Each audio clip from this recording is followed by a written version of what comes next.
विक्रमादित्य जाते हैं बरगद के पेड़ पर, एक लाश को उतारते हैं, अपने कंधे पे रखते हैं। लाश उन्हें कहानी सुनाना शुरू करती है।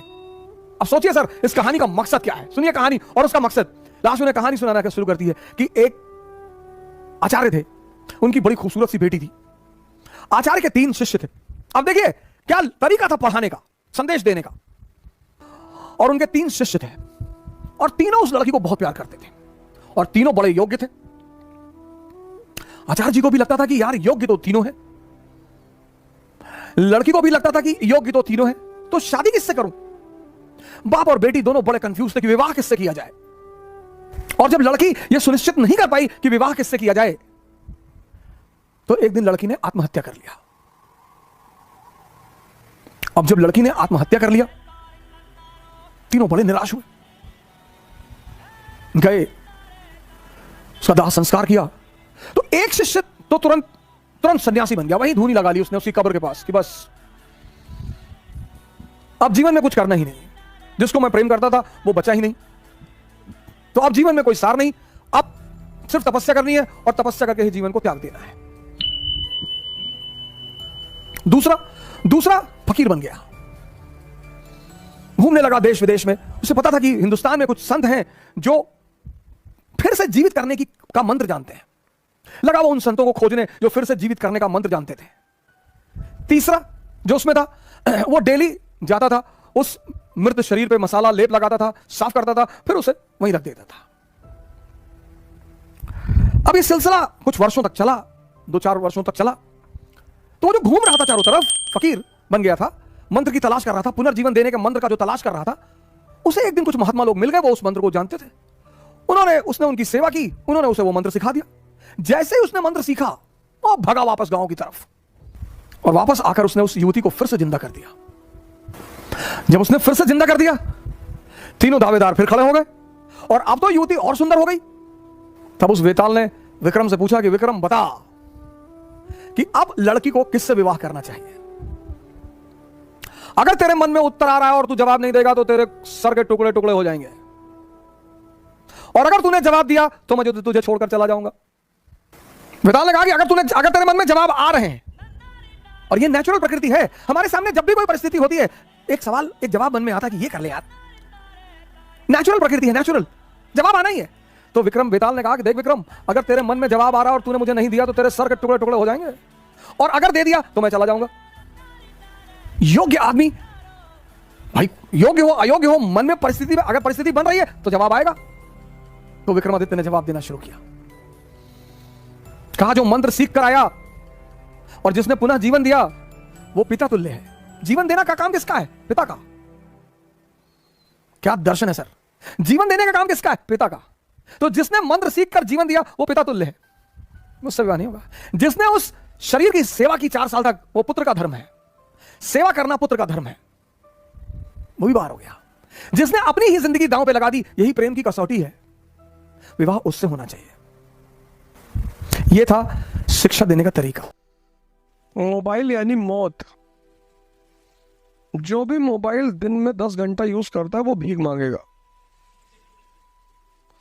और जो 15 करता है वो पागल हो जाएगा,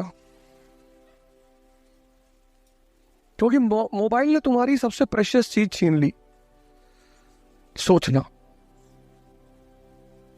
तुम्हारे रिश्ते छीन लिए। पहले जब हम अकेले होते थे तो अपने दोस्तों के साथ बैठते थे, अब हम अकेले होते ही नहीं। मतलब हम अपने समय की बात बता रहे हैं कि हमें शाम को निकलना ही होता था। एक पर्टिकुलर एरिया होता था, चाय की दुकान होती थी, वहां सब इकट्ठा होते थे, एक चाय लेते थे और भी बहुत कुछ लेते थे और बैठते थे और डिस्कस करते थे, एक दूसरे से बात करते थे, कंपनी देते थे, एक दूसरे को मोटिवेट करते थे, एक दूसरे की परेशानी में हिस्सेदारी करते थे। ये दोस्ती का मतलब होता था।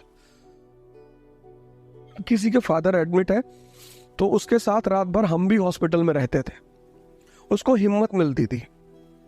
तो जब हमारे फादर बीमार हुए तो वो लोग हमारे साथ हॉस्पिटल में रहे, इसको भाईचारा कहते थे। मोबाइल ने वो सब मार दिया, मोबाइल ने वो सब मार दिया, सब खत्म कर दिया। आपको जरूरत ही नहीं, जब तक आप क्रिटिकल कंडीशन में नहीं आएंगे भाई आप किसी के पास कब जाएंगे जब आपको किसी की जरूरत है? मोबाइल ने आपकी जो जरूरत है दूसरों की वो खत्म कर दिया। और सबसे बड़ा झटका दिया, हम कभी क्लास में मोबाइल लेके नहीं आते, कभी। इतनी इज्जत दिया इस प्रोफेशन ने, इतना पैसा दिया और दिए ही जा रहा है, कंपनी पे कंपनी छोड़े जा रहे हैं। बहुत लोग कह रहे थे कि इकरा में नहीं पढ़ाएंगे, अनअकैडमी में चले गए। इकरा मेरी कंपनी है, पढ़ाने ना पढ़ाने का सवाल ही नहीं उठता। अनअकैडमी वाले ज्यादा पैसा दे रहे थे। तो दिल्ली में जितनी कोचिंग है वो संत थोड़ी है सब, वो भी 2-2 हजार करोड़ रुपए कमाई है। संकल्प में हम पढ़ाते थे, वो एनजीओ थी, उसको आज तक नहीं छोड़े। वो 200 रुपए घंटा देती थी पढ़ाने के लिए, वहां आज भी पढ़ाने जाते हैं। अब तो खैर नहीं चलती, लेकिन जब उन्होंने बुलाया तब मैं पढ़ाने गया। अब जो आदमी 2000 करोड़ रुपया कोचिंग इंडस्ट्री से कमाए, अगर वो मेरे ऊपर इल्जाम लगाए कि अवध ओझा ने पैसे के लिए कोचिंग छोड़ दी, अब मैं तो छोड़ूंगा। मेरी जिंदगी में एक ही चीज क्लियर है, मेरे कॉन्सेप्ट्स।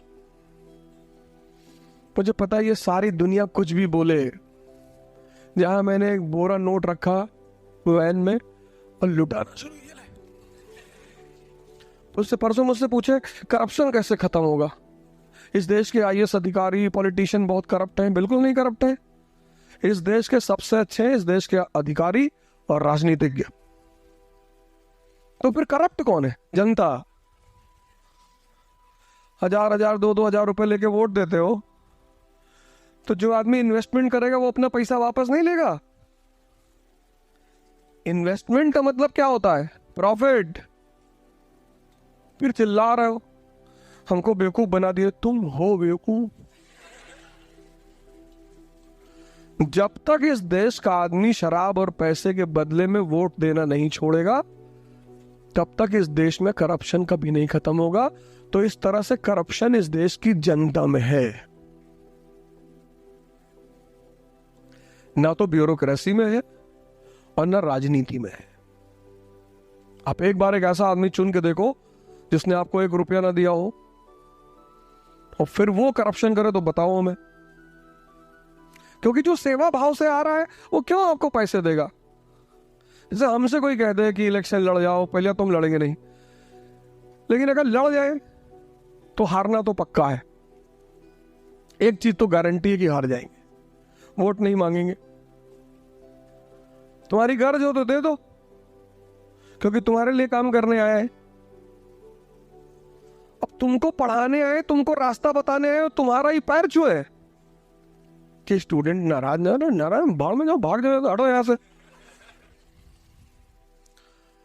तो तुम्हें 1-2-3 काम करने पड़ेंगे। ये जो नेता तुम्हारे पैर छूते हैं, इनको रोकना पड़ेगा कि भैया पैर मत छुओ हमारा, ये इन्वेस्टमेंट कर दे। आज मैंने तुमसे कहा, इस बात को याद रखना, करप्शन हिंदुस्तान की पब्लिक में है, ना ब्यूरोक्रेसी में है, ना पॉलिटिशियन में है।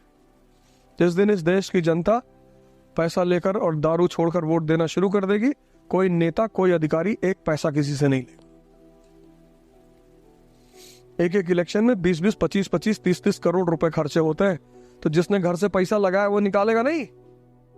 यहां कुछ टीचर मुझे ऐसे मिले, मतलब एक एम्पैथी सर, पता नहीं अब वो नहीं है, किसी ने मुझे बताया कि उनकी मृत्यु हो गई है, वो नहीं है। इवनिंग क्रिश्चियन कॉलेज के टीचर थे वो, एम्पैथी, बॉटनी पढ़ाते थे। उस आदमी ने मेरे अंदर पढ़ाई का बीजारोपण किया था कृष्णा कोचिंग में। यूनिवर्सिटी के सामने कृष्णा कोचिंग थी, 4500 रुपया फीस जमा हुई थी। और हमने कहा कि हम पीएमटी मम्मी कहीं नहीं पढ़ना है। अरे हम कहा है पैसा ऐसा लुटा रहे हो तुम यार? बोले जाना है कोचिंग। पैसा जमा हो गया, गए अंदर गए तो देखे हमारे विभाग के 4-5 लोग और बैठे। कह रहे यार पापा जबरदस्ती एडमिशन करा। अरे मैंने कहा आओ आओ आओ, सब नीचे चला जाए। रखे हो? हाँ हाँ, बोले बनाओ। लेकिन जिस दिन एम्पैथी सर की क्लास, तो 2-3 दिन हम लोग ऐसे आए कि आओ थोड़ा देखा जाए क्या माहौल है, पैसा ऐसा दिए तो थोड़ा लिखा उखा जाएगा। एम्पैथी सर आए, पूरी क्लास सन्नाटे में एकदम। क्या टीचर था वो, हमने उसका नाम रखा था डांसिंग टीचर। नाचते हुए पढ़ाता था, मस्त। मतलब पहली बार कटरा यूनिवर्सिटी पे एक प्रमोद की दुकान है किताब की, मैं उससे जाके बोला कि यार मुझे किताब दे दो। मतलब एक अंदर से प्रेरणा पैदा होगी पढ़ना है। और या फिर फिलॉसफी की किताबें खरीदी मैंने, और जिस दिन दर्शन की किताबें खरीदी, और फिर हमारे जो रूम पार्टनर्स थे सब एक से एक रूम पार्टनर पढ़ने वाले लोग, 28-28 घंटा पढ़े। तो मनोज तो जानते हैं, उनका भी नाम मनोज भैया है। लुंगी उंगी बांध के बैठ जाए, उठवे ना करे, बैठे रहे 6 घंटा 8 घंटा। अरे हम कहे हमारे सर में दर्द होने लगे कि भैया कितना पढ़ेंगे यार, तुम नजर लगाते रहते हो। मैंने कहा मनोज भैया 10 घंटा हो गए। हाँ तो पढ़ेंगे। किसी भी व्यक्ति के परिवर्तन में सिर्फ उस व्यक्ति का योगदान नहीं होता, उसका जो समाज है, समूह है।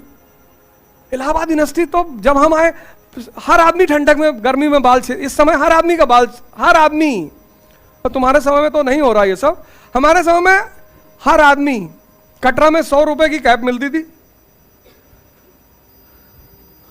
और जैसे बारिश शुरू हुई, पहली बारिश हुई, सब लोग बाल सेव करा, ये नियम था, प्रथा। इसीलिए तो इतना गौरवमयी जगह रही है, आज भी है, ऐसा नहीं कि नहीं है, आज भी है।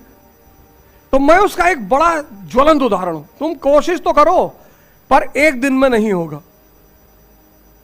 6 महीने लगेंगे जब तुम्हें परिवर्तन दिखाई पड़ना शुरू होगा, क्योंकि तुम्हें वहां तक पहुंचना है जहां तक वो दिखाई पड़े, और वो एक दिन में नहीं दिखाई पड़ेगा। तो आज अगर तुम्हारी उम्र 20 साल और तुम्हें कुछ नहीं आता, तो मैं तुमको में तुम इस एग्जामिनेशन को क्वालिफाई करोगे। 21 में तो नहीं कर पाओगे, 22 में तो नहीं कर पाओगे, टाइम लगेगा। और जिसका पढ़ने में मजा आ रहा है उसको सिर्फ 2 साल लगेगा। 2 कैटेगरी के लोग यहां हैं। एक, मृत्युंजय ने कहा कभी क्लास नहीं जाते हैं, टाइम लगेगा, वो परिवर्तन में टाइम लगेगा, वो पूरा सॉफ्टवेयर चेंज होने में टाइम लगेगा। और उस टाइम में जो सबसे अहम भूमिका अदा करेगा वो है योग और ध्यान। 10 मिनट बैठो, 10 मिनट। मैं एक बात बार बार बोलता हूं कि तुम 50 घंटा आंख खोल करके बैठ सकते हो, लेकिन तुम 50 मिनट आंख बंद करके नहीं बैठ सकते। और जो आंख बंद, डेड बॉडी को देखो, आंख बंद है क्योंकि मन गायब हो गया, अब कोई बेचैनी नहीं। अब जाके पड़ी है, अब जाके तो तुम्हारे मकान लग गई, कोई फर्क नहीं पड़ता, बगल वाले में भी लग जाए। डेड बॉडी में क्या नहीं है? एक तो सांस नहीं है, और जैसे ही सांस खत्म वैसे ही मन खत्म, पड़ी है। ध्यान, 25 रुपए की किताब आती है स्वामी विवेकानंद की, ध्यान क्या है, सिर्फ पतली सी बुकलेट है। बहुत बड़ी बड़ी किताबें मत लो दर्शन की, पता लगा दार्शनिक हो गए।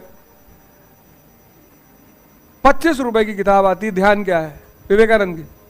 यहां जहां भी कहीं, हर शहर में रामकृष्ण आश्रम है, यहां भी होगा पक्का, और नहीं है तो अमेज़न पे तो ऐसी कोई किताब ही नहीं जो ना मिले।